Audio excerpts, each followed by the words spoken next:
Yeah.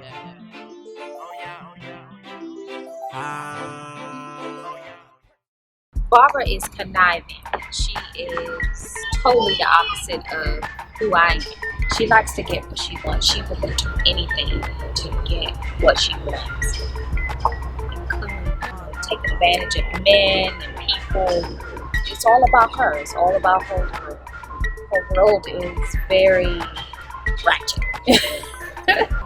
And so when the outbreak comes, those things won't be available to her. All of the things that she's able to use as far as the welfare system and all these things that she wants to take advantage of for her benefit. So we'll see how Barbara handles the outbreak.